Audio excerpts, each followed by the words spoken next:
bisa jawab. Ya, yang bisa jawab. Nanya kamar mandi di mana?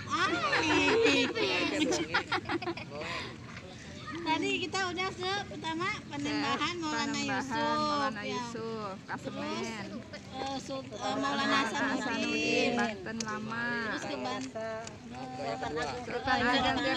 Sultan Mafakir, terus ke Sultan Agung Tirtayasa, ke Petilasan ya kalau makamnya. Itu pangeran siapa? Laras, Sunya Laras. Itu katanya pamannya Syekh Nawawi Al-Bantani. Oh, iya pantas deketan ya. Makamnya di situ. Ada juga makam ayahandanya ya, tapi di sebelah sana kali ya. Nah, jadi kadang kalau mau ziarah ke makam ayahnya sama pamannya sama inilah Siapa yo ayahandanya? siapa ya? Siapa? Ada itu tadi. Umar bin Arabi. Umar bin Arabi, ulama besar juga, tapi Arab. Ya. besar Syekh Nawawi. Ini dengerin. Umar namanya. Nah, jadi sekilas dulu ya.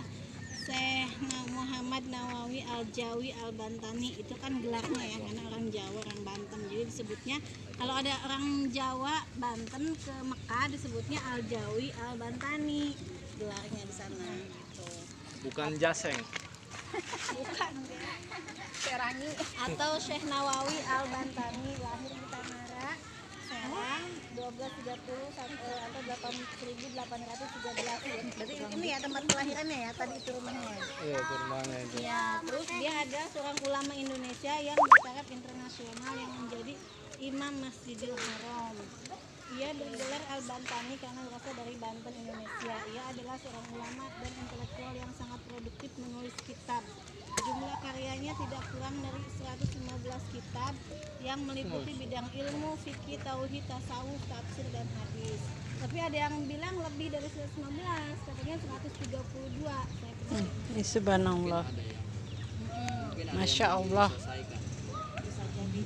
Nah, jadi ceritanya yang saya tahu tuh ya, jadi kan Syekh Nawawi ini bapaknya juga kan seorang ulama ya, jadi dia belajar ke Mekah gitu kan, waktu kecil ya, dari sejak kecil dia udah ke Mekah, terus pulang ke Indonesia. Nah di Indonesia itu pada waktu itu dia juga seorang pejuang juga ya, bukan cuma ulama aja tapi pejuang. Nah dia waktu itu melakukan perlawanan ya terhadap Belanda gitu, dan ketika dicurigai lah oleh Belanda gitu ya, akhirnya Syekh Nawawi ini pergi lagi ke Mekah gitu. Soalnya kalau di Nusantara kan itu belum ada Indonesia ya tahun 1800.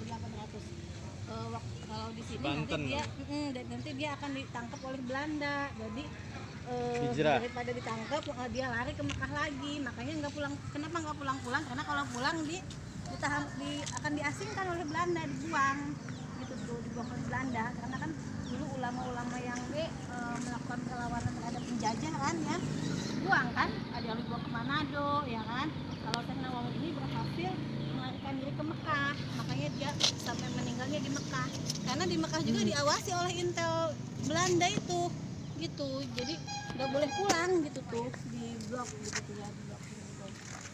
Nah akhirnya dia meninggal di Mekah. Tapi kan kalau dalam literasi di internet mah ya, dia telah mengarang buku-buku agama, padahal bukan cuma buku agama aja, dia itu juga di Mekah juga menyusun strategi juga. Jadi kalau ada murid-murid yang datang dari Indonesia gitu ya, yang dari Nusantara ke Syekh Nawawi, selain belajar agama juga memberikan strategi bagaimana melawan penjajah gitu. Jadi memotivasi para pejuang untuk melawan penjajah, Jihad.